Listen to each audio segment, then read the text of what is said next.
another episode of the big picture, or the bigger picture, I should say, where we try to take a look around and try to orient ourselves and each other and you, the viewer, to what's really going on in the world. There's a lot of stuff going on in the world, but we try to dig for the truth and to see what's really there and not be distracted by important stuff, but that might actually be less important than you might think. But before we do that, we always do like a short look at the market, because it's also about Bitcoin and crypto. Sid, how's Bitcoin doing? Hey, Bitcoin actually is doing fine right now, but looking at the news, I see a downturn because when there's like the shit going on, people resist from investing. So this is what I think, but it could definitely go to the other way because like sometimes when the war happens, the dollar goes down and people want to secure their dollar so they can invest. But I think in the we have to wait and see how the world do, but I think for now it will either stay the same or go down. Okay, so you think it will either go sideways or it will Yeah, go down. You, yeah. you don't see it going up. Well, not in the near future. You don't see it like maybe a flight to safety, or do you still think Bitcoin behaves too much as a risk on asset? It's not just the Bitcoin. I think the whole economy gonna go down, and when the whole economy is down, so you can't do anything about it. But I think Bitcoin will still outperform everything else. Yeah. So where some people believe October, it's usually, historically speaking, where Bitcoin makes a big bounce. It's doing bad in October. Yeah. Okay. Yeah. So it will For be over. October, because at least we were saying we would have seen uptrend, but even initially in the start of the October, things were going really great, and then this thing happened, and then suddenly everything is going down. Even XRP is down, is 47 cents right now. Bitcoin is down, Ethereum is down, and it go I see a downtrend for now, but it could like stay around 25, 24K for a while and then go up. Yeah, it's still in this sort of safe zone, but it's very close to breaking through support, right? Yeah. Yeah. And yeah, if a full-blown war starts, like all countries get involved, like US and all the Middle East and all the Europe, then we will be seeing 5,000 Bitcoin. Oh yeah, yeah. So you're now talking about a world war. Let's hope that doesn't happen. But yeah, you Yeah. see a lot of If stuff. World War happen, then we will see 5,000 even lower. Yeah, and then of course, stuff will be flying around, and we might not be worrying about the price of Bitcoin. Exactly. So, I but was also thinking like if alien wants to invade, this is the ideal time. well, talking about the Middle East, last time we were sort of talking about portals and Sumerian Stargates, and we were talking about Sitchin and Anunnaki, and the whole thing. Yeah. And you sort of inspired me to sort of do a deep dive myself, because it was, like I said, it was not really something that I was very familiar with. Hmm. And I came across like almost like serendipity, across one awesome interview that a friend sent me. Well, actually, my friend sent me both of these. So Okay. I won't name him because I don't want to sort of embarrass him, because No, give him a shout out, man. He need that. but But anyway, that's fine. he's also in crypto, and also in this stuff. So that's really cool. And these are two really great things, right? One is a documentary by Hmm. Marijn Poels, and he's like a Dutch documentary maker, and he made a sort of climate film. It was very skeptical about climate change, and there's a lot of stuff. It's a whole other story. Let's not go into that. But the documentary also sort of touches upon that. But then he sort of got vilified for doing that, and he sort of was disoriented, and then he sort of started digging into the stuff that we're digging into, and he Hmm. created this truly awesome documentary. Let's like it will blow you away. It's 2 hours, but it will feel like 50 minutes. It's gorgeous. It is all completely fan funded. So it's there's no corporation or institution behind it. It's completely independent, and many people were involved for free, like completely doing it for free. And yeah, that's one of the things that we're going to look at. And the All other right. thing is an interview of the fifth kind. So that's the channel name, between Paul Wallis and Matt LaCroix.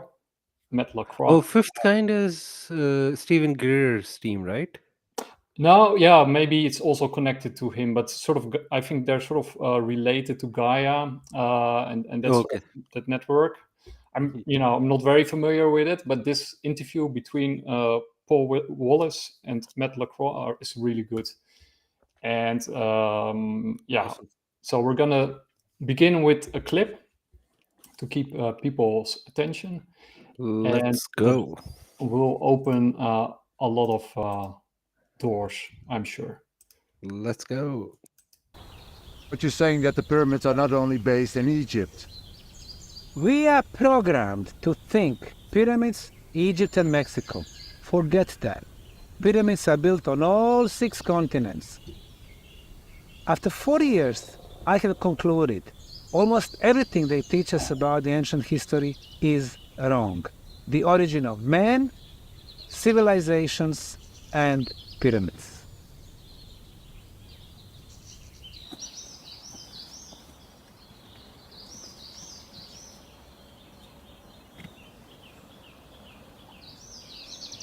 Back in 2005, this was covered by soil.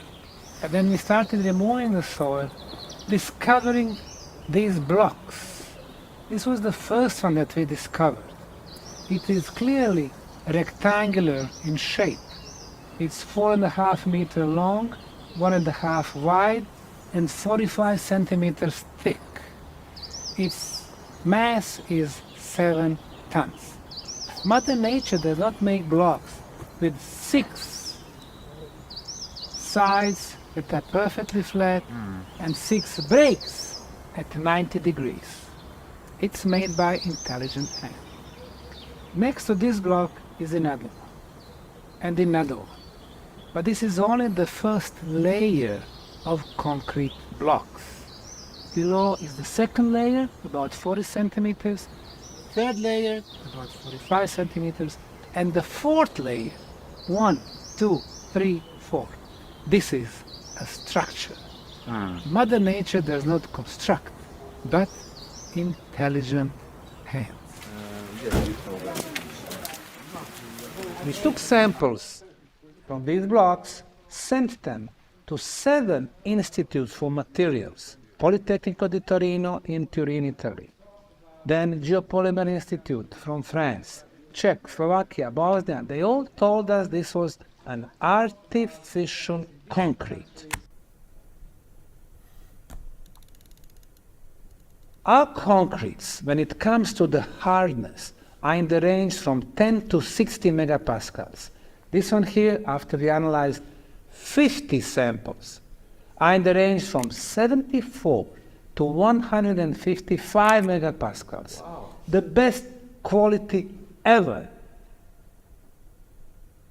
Between concrete blocks, we have discovered fossilized leaves. It got there during the construction phase. The age, 29,200 years plus minus 400 years. Wow. And this is radiocarbon date. Calibrated date is usually about 14% more, so the real age of the Bosnian Pyramid of the Sun is 33,600 years, which makes it the oldest pyramid ever. The next element, orientation to cosmic north. The Great Pyramid of Egypt has an error of 0 degrees and 3 minutes. That's almost perfect. Khafra, the second largest, 0 degrees, 3 minutes. Mycerinos, 0 degrees, 18 minutes. Bent Pyramid in Dahshur, 0 degrees, 12 minutes. Red Pyramid, 0 degrees, 5 minutes. These are all perfect orientation. But the Bosnian Pyramid of the Sun, 0 degrees, 0 minutes, and 12 seconds.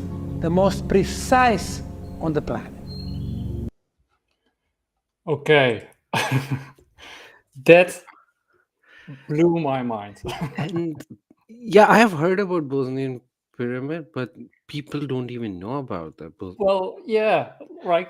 Yeah, How? Right? I knew about it because my brother Jan, I'm sure he doesn't mind me telling it. He has been sort of hammering this to me, like Nicholas, the Bosnian period, the Bosnian pyramid, and he's also like a big fan of Nikola Tesla, and he's also sort of talking about free energy and all that kind of stuff. And I was like, yeah, Jan, like it's sort of it was too far left field, and it's sort of it was even for me it was sort of still. I just didn't look into it, right? You're busy, you're doing crypto, Bitcoin Live, crypto, all the kind of stuff, work. You have only so much bandwidth to sort of take in, right? So, yeah. and then I came across via my other friend this documentary. It actually started an interview that he did. It's in Dutch, but it's if maybe it's also translated, and that interview is worthwhile.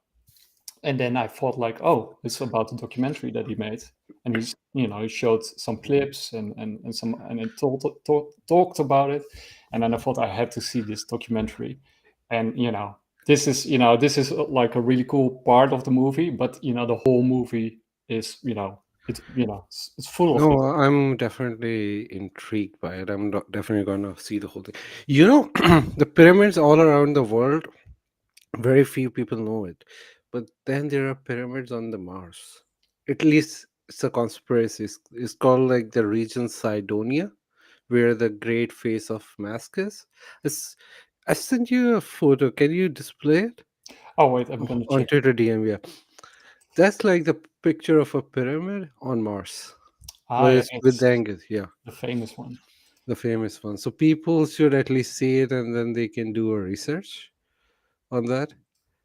Yes, definitely. And one of my hobbies is actually before I go to sleep. I don't do it anymore because it's not so good for your eyes and also not so good for your sleep.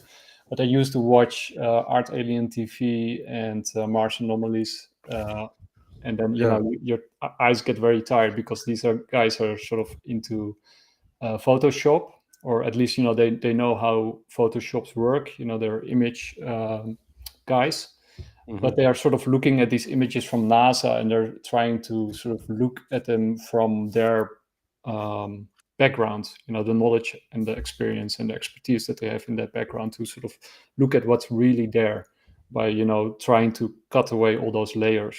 So I used to watch like tons of these videos of NASA pictures, like they always source the original. No, so if all the now they are not doing it, but until few years ago they were putting an orange hue on all the NASA pictures. And you don't even have to be technical to know that, right? You can there's like a color correction dropper in Photoshop. If you just apply to that like that filter, it will correct the filter and then it start looking like Earth. Little Yeah. bit different, but not that orange thing which NASA was pumping to the people. Yes, and I got way more stuff, but I'm gonna save that for once we're done with this stuff. All right. And it's all connected, right? That's one of the fun things about this rabbit hole. Once you go into Bosnian pyramids, it suddenly turns, you're talking about Mars and about tons of other stuff. Yeah. Um, but yeah, I think you're absolutely right about that. And so this Marijn Poels, really nice guy, I think. Mhm. He basically gave this for free to the people, so you can see it for free on YouTube. You don't have to see it on Netflix or whatever. It's very it's like, but it's also sort of it changed his whole perspective on reality, on what matters and how to behave. And it turns out that the shape of the pyramid has a specific function also. I never heard about it, but this guy Marijn Poels actually built a pyramid in his own backyard. What? With yeah, it's in the movie, and you have to see the movie. I won't show that part, but he had help from different people, because the pyramid has to be exactly right. Um, And then what happens, and there's some other components that come to it. But then what happens is the stuff that grows around it grows like 4 times in size, and it becomes way more nutritious. Plants that were extinct or very rare suddenly pop up, and plants revert to their sort of primal source, because the movie is actually called Primordial Code. And Yeah, but that thing, like, if somebody wanna hoax it, I'm not saying he did it, but anybody can do it, right? Because if you look at the big pyramids, they are in the desert. Even the Mexican one, there is nothing growing around it. I think there is the purpose of pyramid. I think it has something to do with the electricity, like the power source. Yeah. Yeah, no, definitely, and that's we're gonna dive into that one also. So that will be our very next clip. But in the time the pyramids were built, because what he said at the start of this clip, Yeah, was also like our whole history is sort of wrong, right? I mean, there's so much sort of wonky that doesn't add up. And when they were built, it was like a totally different time, and that area was very lush and green. Right? it was. Yeah, Yeah. you do need soil, and you do need stuff to work with for it to grow, right? If it's like in an arid area, you can put all the pyramids you want, but then nothing will happen, of course. Yeah. And then we have evidence of water erosion, so that leads to this conclusion that it was very green.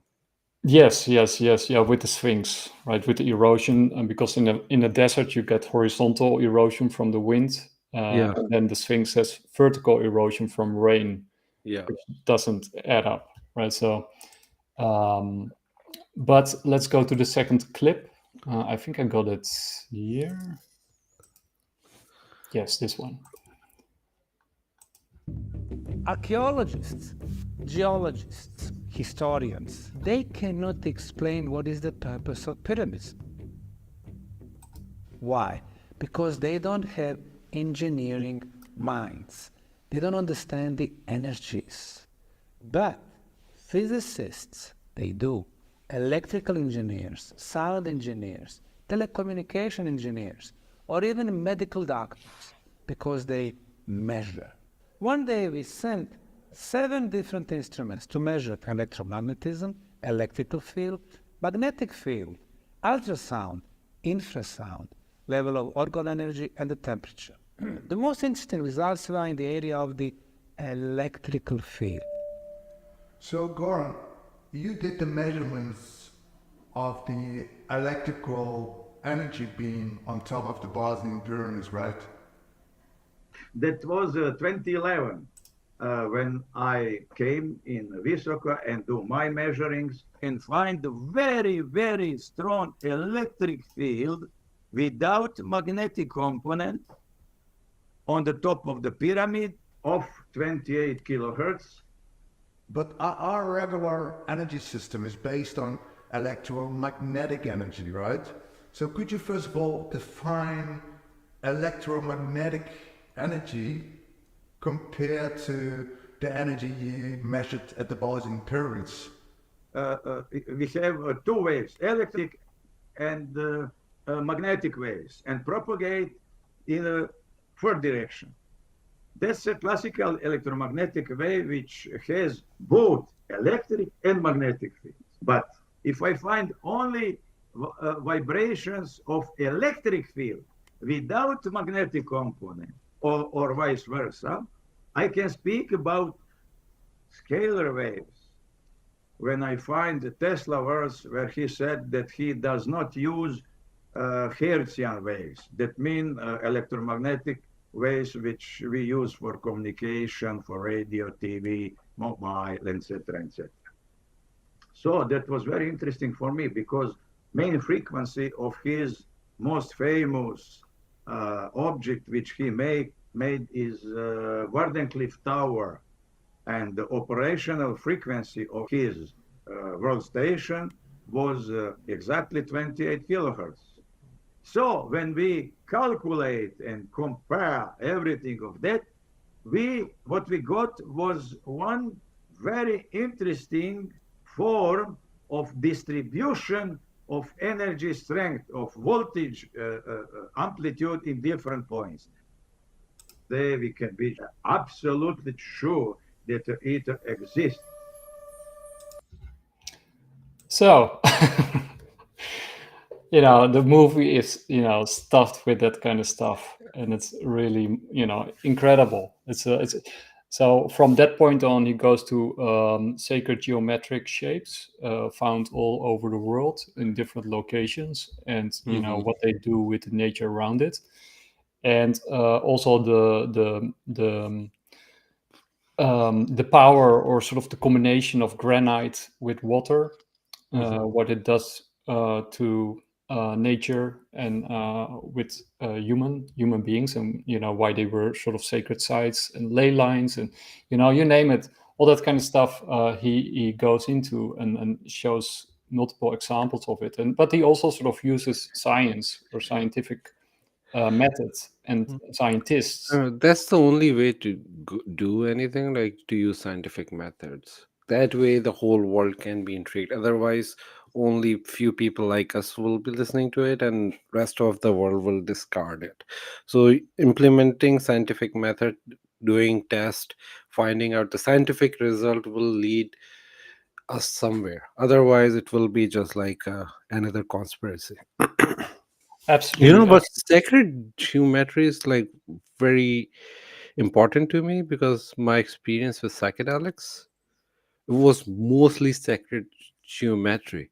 So maybe this is what personally I believe, that through my psychedelic experience, che- I experienced another dimension. Like wherever I went, it was a different dimension, and that's just not in my mind. It was like it was there, and maybe through these pyramids they were accessing those dimensions, and that will bring, maybe that's the way to transmit energy, right? Wireless energy. Like you don't want to send the electric current in the air.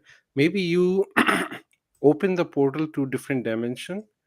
Don't have to be a portal, but somehow you send it to a different dimension, and from that dimension to another place. That could be a way to transmit energy in in the air without wires. Yeah, absolutely.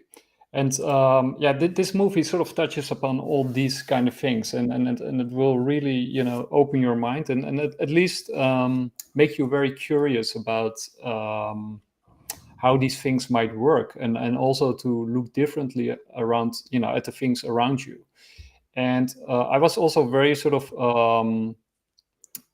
surprised by the fact, of the combination of granite. It can also be quartz, I think. Very sort of certain stones that sort of conduits of energy, and water. Because there's like this other researcher that I follow, David Paulides, who's like very level-headed, very sort of commonsensical. He has been sort of a police officer, worked with the FBI, and you name it.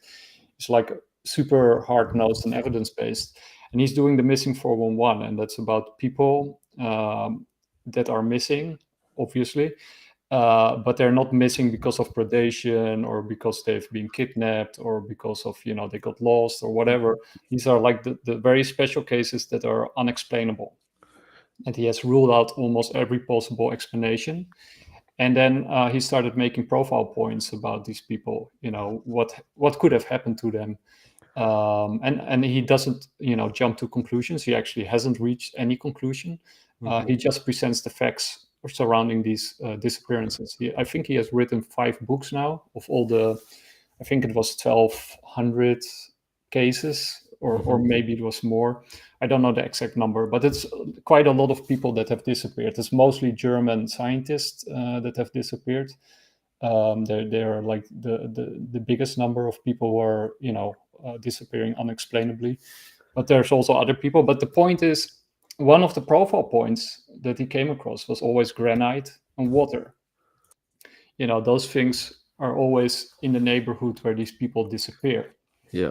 And and that's very interesting. And he does, of course, speculate, right? Not about bringing the disappearances with his speculations, but he just sort of speculates about what in these different areas of research that are happening right now, from UAPs to Skinwalker to Bigfoot to you name it, like it's the whole gamut. What is sort of comparable, or what is consistent in all these cases, because they seem very disparate. Yeah. But this is like a very interesting sort of find that there are sort of certain places on Earth that might be sort of conduits or portals where where strange things happen. Yeah, and to be honest, like for the portals, like going back to the religious side, on the religious text, in the end times, it is instructed to go towards the mountains where the granite is. So you can be, well, there are different interpretation of Arabic word, but one of them is like, yeah, their doors will open for you to go somewhere else. And that brings us to our next clip. It's like the perfect segue. So thank you for saying that. Awesome. This is one of the blocks that we discovered back in 2006. It was completely covered by pebbles and rocks. Once we removed that, we discovered those carvings. Now look at this one here. Yeah. When we compare those symbols with the runic symbols, so we have some symbols that perfectly match runic symbols. Total of 8 of them. We have sent those 8 symbols to 2 professors in the US asking for decipherment. And this is how the message goes. The gate has been closed. We are at the standstill. We will have to defend ourselves and conquer until the cosmic gate is open again. Wow, that's a message. That is certainly a message. Oh my god, that's wow. Yeah, that's literally what he said. This is what I read in old, like 1400 years old translation of Hadith, which Seriously? I don't take it seriously, but that's how it was said. Like in the end times, you don't have to fight the great evil. Run towards the mountain. God will open the gates for you towards somewhere. Wow. And Wow. then there is a specific Arabic. Uh, it's like a verse of Quran you have to recite in that time, which is also speaking about the mountains and about the people in the cave who went to sleep for 300 years. Some people say they went to a different dimension and came back after 300 years. So And does it say anything about the size of those people? oh, the size is they were normal human. The people which were talking, no, which people you're talking about? No. I mean, in the text that you're referencing. No, so they are talking about normal humans who were running away from the evil king.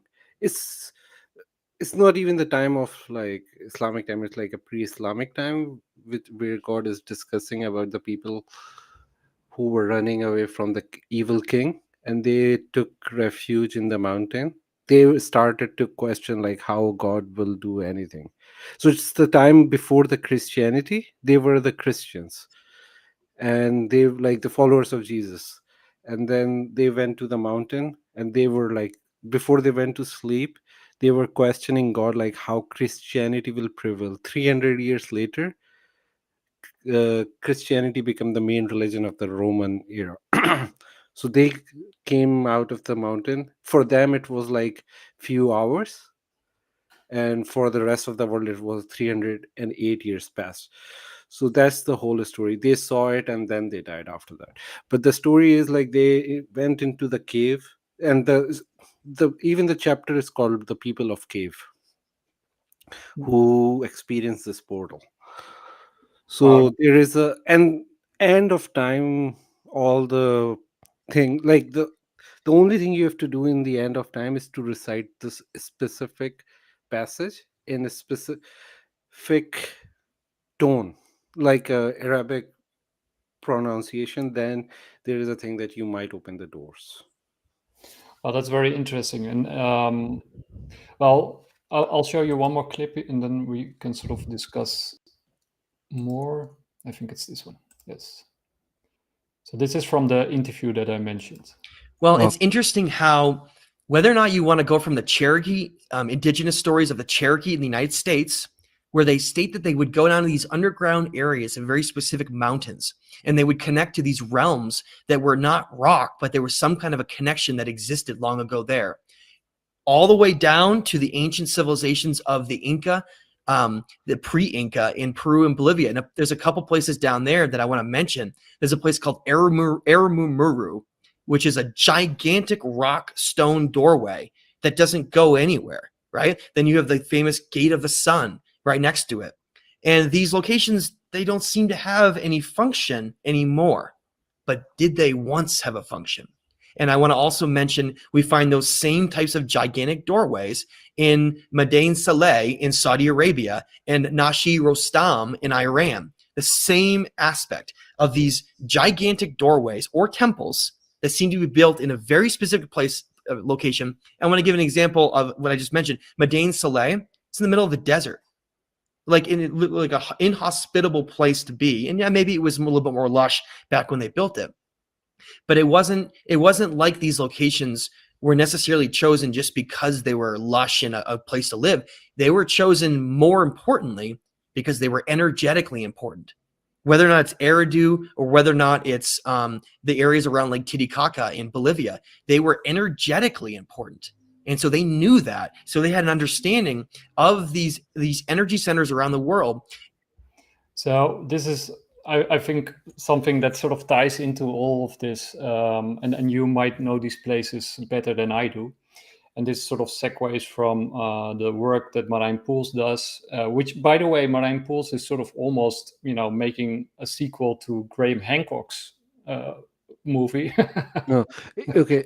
Speaking of Graham Hancock, he's going to have a debate with an Egyptologist in Joe Rogan's show very soon. Wow. So for like decades, nobody wanted to talk to him. Finally, an Egyptologist decided to have a debate with him. Whenever it happened, it was supposed to happen in October. So if world stays the same, then they will do it. But yeah, everyone should watch that one, and Oh, we will definitely. do an only episode on that that podcast Gonna about get my popcorn. yeah, because that will be amazing. Absolutely. Yeah. And people like Graham Hancock, but also this guy, Matt LaCroix, and it's probably French. They sort of, and many others, they sort of contend that a lot of these places in Egypt, but all over the world, are basically hidden from us or sort of deliberately covered up. And actually, talking about covering up, that pyramid in Bosnia was literally covered up. Like, they disguised it as a mountain, and not only on the outside, but all the pathways inside of the pyramid were all stuffed with filling. I can't sort of, say what kind of filling, sort of earth or whatever. But it was like miles and miles of stuffing of that pyramid, which This was is true done. because when I first saw the back in the day about the Bosnian pyramid, like documentary about it, I was like, yeah, this is a mountain. And people make conspiracies. Yeah, I thought it that's was. what I thought too. Yeah, but then after listening to all these evidences or the proof they provided, yeah, then it was like, yeah, okay, now you can question it. It's not a basic conspiracy. And then there's like pyramid in China, pyramid in India as well, stuff like that, all over the place. And then we don't even talk about the pyramids in Antarctica. Yeah, no, absolutely. But also, talking about the covering up. So that you got this pyramid from 33,000 years ago, like way before the last ice age. Yeah. So it's like a pre Andaluvian culture, basically. which is even older than Göbekli Tepe, which is sort of around 12,000 years old, which is also older than officially allowed. Yeah, but that 12,000 years ago, I think it's way older than that. Just people are saying 12,000. They are trying to find the closest date to the Ice Age. But And it is possible that this is something which was destroyed 12,000 years ago, but it was active for like thousands of years before that. yeah, and it's not one site, because this is Karahan Tepe, which is very closely located to Göbekli Tepe, and there's like tons of these locations all in the neighborhood that are still waiting to be excavated. It's like not like some like a cluster of these places, and I think they already sort of dated Karahan Tepe way beyond 12,000. Yeah. Which also this location also figures within Graham Hancock's Netflix series, which you should absolutely watch Yeah. all the way to the end. Exactly. Also, speaking of covering up, Göbekli Tepe was literally covered up by the Yeah, people. that was my It point. was like, yeah, they literally covered it up with sand, Yeah, burying it. Yeah. so who the hell covers up a religious site of that significance, like that pyramid in Bosnia, but also Göbekli Tepe and Karahan Tepe? Who finds the time? Because it takes a lot of time to do that, right? Yeah. And energy to start covering up these places. Yeah, especially if you don't have equipment, and we Yeah. know that they did not have equipment, so they have to do it with hand or something. So that in itself is like a mystery, right? Yeah. Who were these people that did this, and how? Yeah. And that sort of ties into the first part of what Marijn Poels' documentary was about. He goes to Sardinia, and actually Graham Hancock also goes to Sardinia. And there's like a people who live there. I forgot the name of the culture, but they built these very sort of rough stone hewn, probably granite. I'm not sure about that, but could have been buildings that are sort of aligned with the stars. And some of these places are perfectly cut. They also show that in the documentary. Yeah. It's something. It's like the rock in Saudi Arabia, right? Which is like laser cut. Yeah. So I'm also sort of gonna show that a little bit. But one of the sort of legends around that space, around that place in Sardinia, was that it was built by giants, right? So there's a lot of giant myths, and actually not only myths, because Marijn Poels also talks to the locals. And there was this period in like the 1950s and 60s and 70s, or maybe a little bit earlier, I forgot the dates, that there were actually skeletons found, like of giant people, Yeah. like No, 7. giants is not a legend. It's like a definite belief in religious texts. Like they were there and they were destroyed.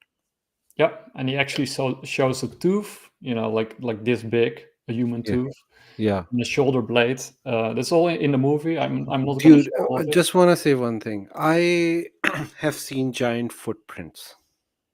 They are like, the fossilized one, which have, when you have a footprint and then it preserves somehow.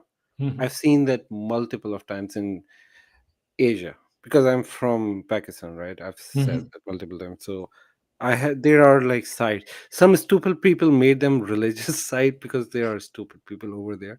But yeah, those footprints are like big, like someone who is like 9 feet or 10 feet tall. Like not normal human footprints. They're really big. Like I put my whole arm in one of the foot. Wow. Yeah. Yeah. So, and that's very interesting, right? Because, well, circling back to David Paulides, he wrote this book, and I'm trying to get my hands on it, but I guess I just have to order it at his site. And that's Bigfoot, Wild Men, and Giants. And he sort of collected, because that's one of the things that he does. He collected all the newspaper articles that he could get his from 60, put them in this book. So this book is actually only photocopies of articles from 1680 to 1922 as they relate to Bigfoot sightings and giants. And he did a whole series, a Bigfoot series, where he gives sort of all the evidence that he collected this way. But one of the aspects of a Bigfoot is actually also that it's really large, like 6 feet, 7 feet, 8 feet, 10 feet. Yeah, but one thing about Bigfoot is I don't think they exist now. I think that was something which existed 1,000 years ago or something. There were big primates or different things. We definitely know there were different races alongside humans, so it could be that. But the people which are searching for Bigfoot right now, I don't want to be associated with them. They I are nuts. understand, and Yeah. it's something that he also goes into because of there's also these schisms, right? Yeah. In sort of this alternative research field that we're now sort of talking about, and again, to all the people listening, this is all from at least from me and from you, it's pure speculation and also having fun, but also sort of aggregating all this information and presenting it to you, Yeah. and do your own research, right? And we're not saying this is how it is, but this is sort of all our research that we're presenting to you, and the speculations that we make based upon it, and we're not saying it's the truth, but it's our opinion anyway. But he did a whole Bigfoot series, and and there he presents sort of the evidence, but they also have like DNA evidence, and that has also been sent to different universities and analyzed, and had some very interesting results. I'll link everything down below for the people who want to do their own research, and I'm pretty sure at some point we're gonna do a Bigfoot series. Just for the fun of That it. will be good because I'll be on the other side of that. Yeah, Because they but hoax so many Bigfoots that huh? they got the whole Bigfoot community. They have hoaxed so many videos that community got a very bad rap, and nobody want to Absolutely. be associated with them, especially in North America where we live now. The people just make fun of them, and they are deliberately trying to hoax it. Recently a video came out, and yeah, people are making fun of it. Yeah, no, and I totally agree with it, and that's also something that he sort of agitates against, because that's something that he continuously said. There's like so many sort of fakers within this field of research, and well, let's not go into that whole Yeah. because it will be a discussion in itself. No, But but we can have episode about that. We can have a whole discussion, but I'm just saying, yeah, like, for the people, so there is a difference between UFO community. People fake stuff in UFO community, but there is tons of other evidence. The- true. But there is so also a linkage between the Bigfoot, the giants, portals, yeah. UFOs. So Yeah, how crazy even is it? Anunnakis were giants. According to the legend, the whole Anunnaki, they were not normal size, they were giants. Yeah. Yes, and not and those religious texts, often those gods are presented as really Giants. large. Oh yeah, speaking of that, like there's a story I was reading in again in the religious test that there was a city of giants, and no one have seen anything like that in the history of Earth. That was like next level civilized, highly intelligent civilization who built that city, and then that was destroyed in some catastrophe. But there is like a reference of a city of giants and really highly advanced. Yeah, and of course, I think the god Enki from who sort of founded the city of Eridu, Iridu, yeah. Iraq, was also a giant, right? Those first gods, Anu, Enlil, Inanna, they They were all all were giants, yeah. they were all giants. Yeah. And it's kind of interesting because that interview between Paul Wallis and Matt LaCroix also goes into sort of the significance of Eridu, because they say it's not just mythologically, but probably very real, like the very first city that has ever been created. It was Why? like historically and like according to the religious book, that was the first city established by God Inki on earth. Yes, and I'll show you some pictures, because I'm sort of vaguely familiar with it, but to be honest, not that much until I watched this interview. Let's see it. So here are some pictures, representations of how Eridu might have looked or actually looked. You can just type it on Google, and then you get, of course, tons of sites of this ancient city. But it's sort of the mythology around it is that that it was the first city ever created, and that, of course, I'm sorry, I'm doing a couple things at the same time. That it was created by the god Enki, and that sort of the information was given through that first city or that first culture to humanity, and Yeah. that also the Garden of Eden, as it is represented in Christianity, is actually based on Eridu. No, I think everywhere, and that disappeared, right? There is not Yeah. even an archaeological record of it, but it was noted as a wonder of old world, and Yes.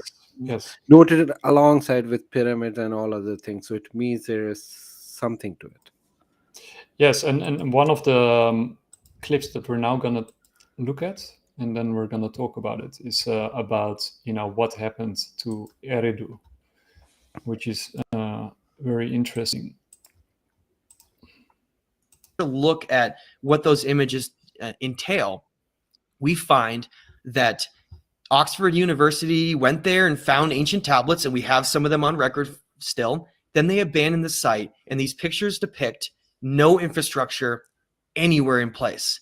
This ancient city site that's only partially excavated is in the ziggurat temple, which was never even touched. And that's where the majority of the ancient texts are, which is what we're going to get into and why that's so interesting in a second. But those two sites have been completely abandoned in the desert, and they're being looted by people from Baghdad and other parts of Iraq that are just walking up into these locations. Yeah.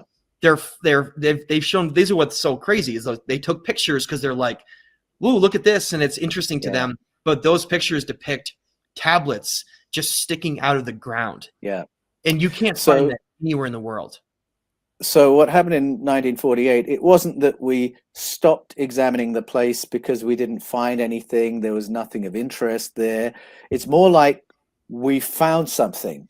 Yes. And that's why the story ends and we're not doing any further research here. It reminds me of what happened with the tomb of Gilgamesh in 1993, where there was all this fanfare. Oh, we think we found the tomb of Gilgamesh. Here's the opportunity to test the historicity of these ancient stories. And oh no, we decided not to. We've buried the site. We're not going to investigate any further. It's a similar pattern. And when you know where to look, you know where the city is, and then you know where to look in the city. You mentioned the ziggurat. What's the logic of stopping? So yeah, what is the logic of stopping? So And it is not even World Heritage. and they don't want it to be a World Heritage because I think what happened, they found the stuff there, and then Nazi were trying to find something there. American CIA was involved to find something, and then Arab Spring happened, all the wars, and that got stopped. And then Saddam Hussein came into power. He took control of everything, and that's where it tied up with my old story, that's why Americans invaded that area. They wanted that technology or whatever they found in those area. So, and they didn't want Saddam to take control of it, so they took all those tablets out again, right? They are speaking about the tablets, that tablets were sticking on the ground and then you can't find that place. Those tablets, we know around 30,000 of them were exported out. Yeah, but basically what he's saying in this interview is that they stopped much earlier, right? So there's certain sites on Earth. Yeah, but no, they are talking about 50s when the Arab thing happened, and this is Arab-Israel war started, so everyone had to leave the Iraq. And then after that, Saddam happened. So that was one of the reasons. So what I think, they stopped in the eyes of the public, and then because of all the craziness, they had to stop looking for it, and they don't want to give any idea about it. And then Saddam took over, who was trying to unlock the power of those, whatever it is. It's a conspiracy, so it's not like it was there. And then Americans invaded Iraq, took all those tablets out. Yeah, perhaps. Yeah, the 1950s. Yeah. You got, of course, a lot of conflicts in the Middle East, so that Yeah. could have been the case. Yeah, but it's kind of weird that they didn't make it a World Heritage. And one of the things that he's saying in this interview is he actually started a campaign to sort of save it, the city of Eridu. But there's like no in history. There's like when they teach history, there's almost no mention of it. Personally, for myself, it was quite unfamiliar, and I'm pretty well at home in sort of religious texts and Nobody talks about like ancient Babylon anywhere in the world. yeah. It is like the most historic site with a lot of archaeological findings there, but nobody talks about it. That was right. There is a cover up to keep that out from our textbooks so people don't look in that area, because I don't think there is something left, but the people who control the who have the power, they they think that there is something, so they want to first analyze that and make sure that there is nothing serious there. And if there is some technology, they want to hold it, and then they will make it a heritage site. Yeah, and of course, and if it's too difficult to explain, right, they don't want us to find it at all, right? They Yeah. want to erase it and destroy it, right? And one of the Not arguments, destroy it, to use it. yeah, but if you can't use it and if you Then can't destroy hide it. it, Yeah. Yeah. then you have to erase it because it will sort of upset the whole history of who we are and where we came from. And potentially, right? I'm not saying that's the case, but if you find something that you cannot explain and you cannot use and you cannot hide, why not ruin the place, loot it, and then Yeah. and maybe even get your hands on it through the looting Yeah. via the back door. And I think that's what they do, but it's not like they got everything. That's why there is a still interest of other countries in the same region. Because I don't think it's, even if they were using a technology over there, technology can be rebuilt. Maybe that area itself has some sort of significance which connect us to different dimension or different planet, or it's the right place to open the portal. Yeah. I got one final clip. Let's open it. I forgot actually what it was about, so Okay, it will sure. be kind of random. No, Uh, just do it. But like, do you, while you're finding, do you know about the battle of American soldier in Afghanistan with the giant? Do you know about that story? yeah, well, Yeah. yeah, I actually do. I didn't want to mention it earlier, but yeah, but I couldn't find the interview because I know it's somewhere, but I couldn't trace it. Yeah, there is no photo evidence of it, but a lot of tests. I can find it for you. Maybe for the next episode, I'll find it and I'll send it to you. Yeah, and there's some stuff that I still want to touch upon. For before I show the clip, I also want to show this one. It's something I cannot show because it's from it's on Amazon and it's also connected to History Channel and copyright and all that kind of stuff. But David Paulides also because of his missing cases, which is connected to The Vanished. The Vanished is sort of a program about people who spontaneously vanished without a trace. He did a series on Vanished for History Channel, and then in this episode, which is I think the first one, he actually talks about how a whole tribe of people vanished without a trace. And in this series, in this episode, he went there with scientists, and they actually also came across a time anomaly. And these scientists, their minds were sort of blown, as would mine. And I really want to see it, but I don't want to pay for it. Okay. So if anybody can send me, please do. I'll send it to you.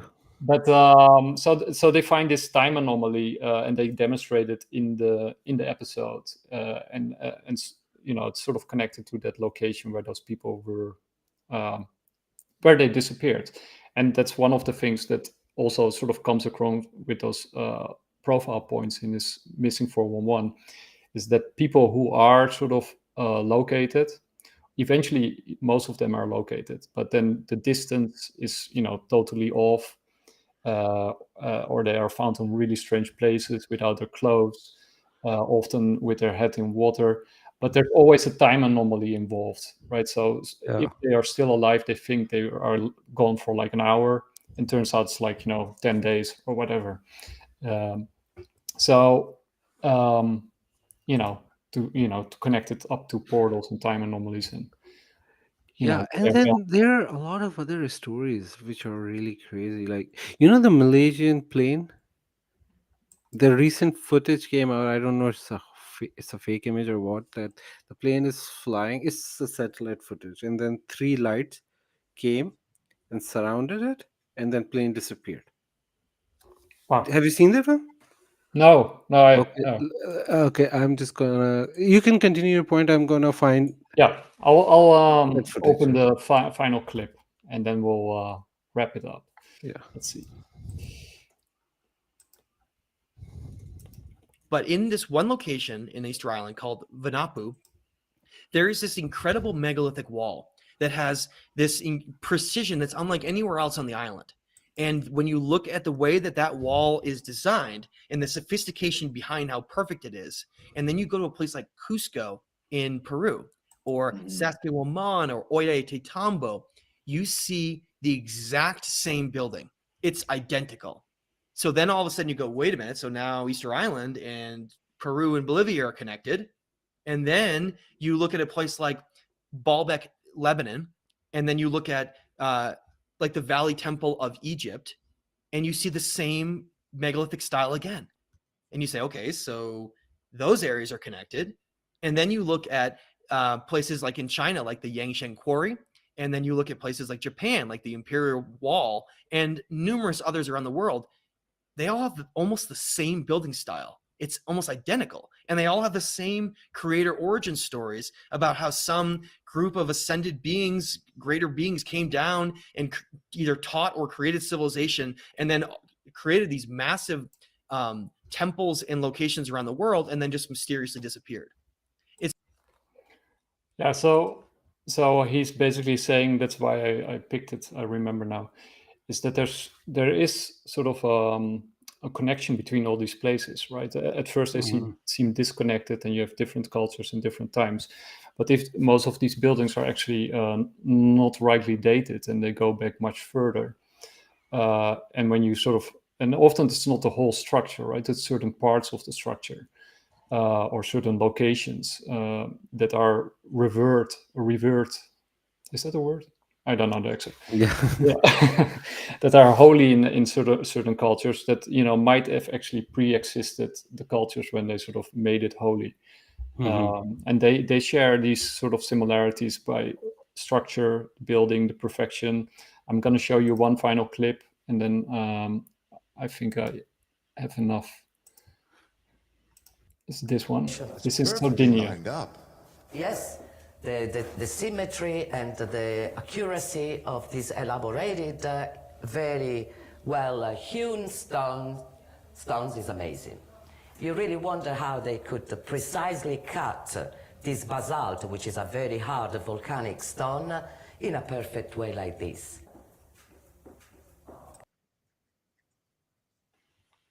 Yeah.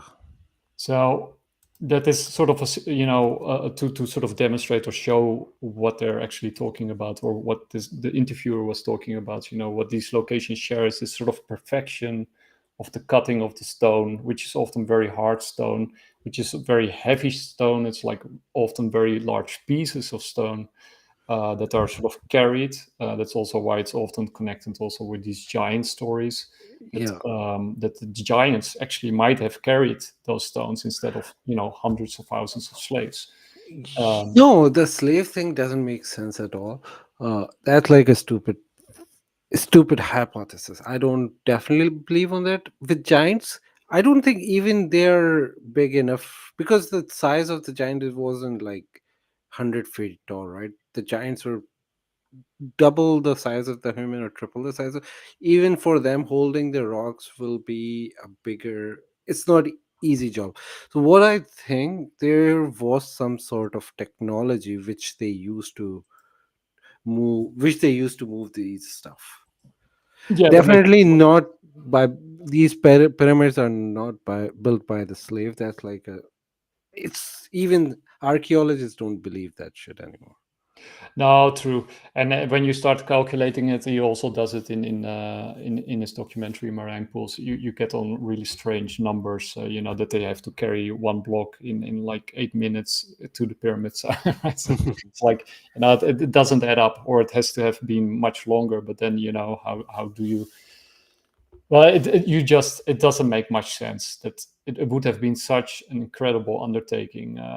And apart from that, the way it is sort of built, it also perfectly aligns with the north, but also with stars, right? We haven't even talked about that, but the shaft in I think the Pyramid of Giza perfectly aligns with the star sign of Orion, and Leo.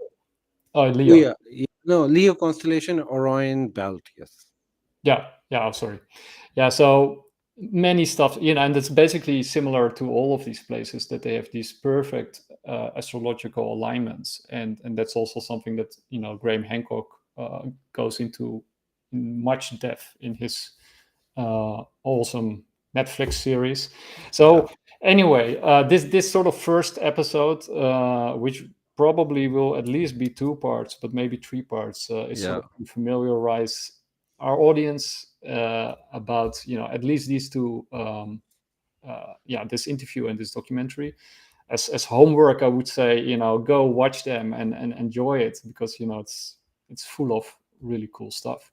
Yeah. And I wrote, I'll show some of my papers. Yeah, sure. This one is full. This one is full of notes. Oh my god. And this one. So I have to organize all this stuff. This was like an introductory thing. We did cover some of it. So No, it was a good informative for me, because a lot of the things you showed in that documentary, which I have not seen, so it was very intriguing. I'm gonna watch the whole thing. yeah, you should. It will. And then after you show it, after you've seen it, we'll probably do another show in about 2 weeks or so. Yeah. Then you can also sort of tell us about what you made of it. Yeah, sure. I'll be very curious about that. So we'll just leave it at that. Let's hope that Bitcoin will go up or stay, sideways. Yeah. But let's hope there won't be a world war. Oh, let's hope, man. Yeah. We can't do it. That will be devastating. Yes, and especially now all this stuff is coming out, right? We're living in such exciting times. So for all the people I know, the people who are watching it are not very, they're not big warmongers or whatever. But try to the people around you with positive energy. I just want to quote one saying by someone. I don't even remember who said it, but he said, "I don't know what weapons we will use in World War III, but in World War IV, we will use sticks and stones." So just don't do World War III. That will be devastating. Yes, agree. Yeah, let's make peace, not war. Yeah. Okay, thank you very much, Sid, for this very fun episode. And to all the people who are watching, I hope you learned something. Do your own research, have fun with it. I mean, once you get started, it won't end. And I wish you all a very nice evening.